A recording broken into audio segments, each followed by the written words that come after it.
peut-être aller vite en besogne que de dire que les gens heureux sont des gens sans histoire. Ce serait comme imaginer leur vie protégée naturellement de toutes les difficultés.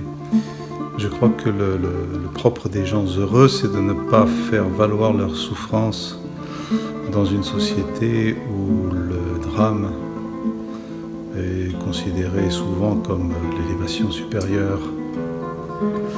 Et autrement dit, puisque vous êtes heureux, vous n'avez rien à dire, ce qui est absurde.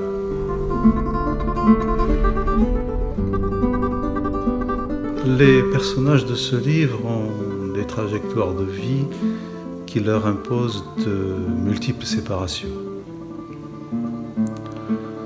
Ce sont des séparations qui ne sont pas des séparations d'un couple qui se déchire, mais ce sont des séparations subies, donc, et qui deviennent l'occasion pour tenter de les fragiliser.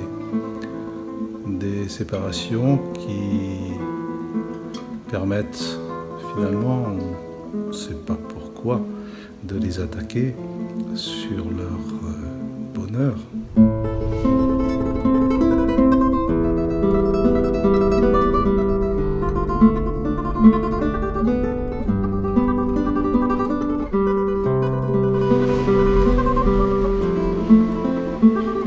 Une des questions de ce livre porte sur la notion de distance.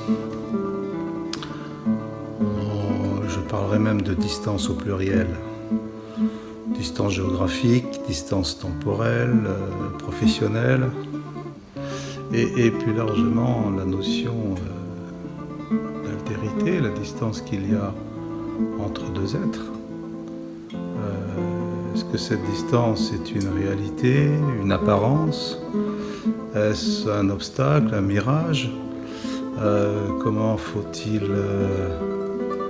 la comprendre ou les comprendre? Comment faut-il les envisager? Comment faut-il les effacer?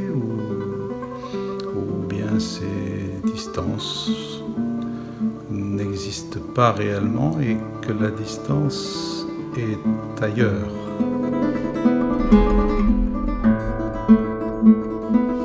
Et il leur faut revendiquer constamment le territoire qu'ils se sont reconnus comme étant le leur.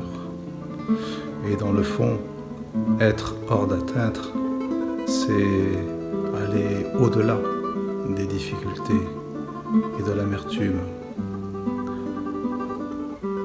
Comme il est dit à la fin du livre, ce sont des nouvelles d'ici qui vous parviennent sans trouble. Non, décidément, les gens heureux, ce n'est pas si simple.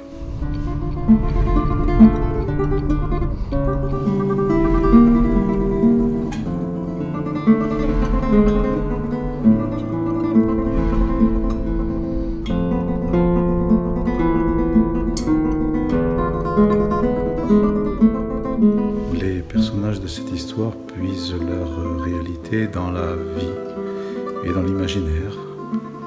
Et c'est en cela que, probablement, ils sont universels.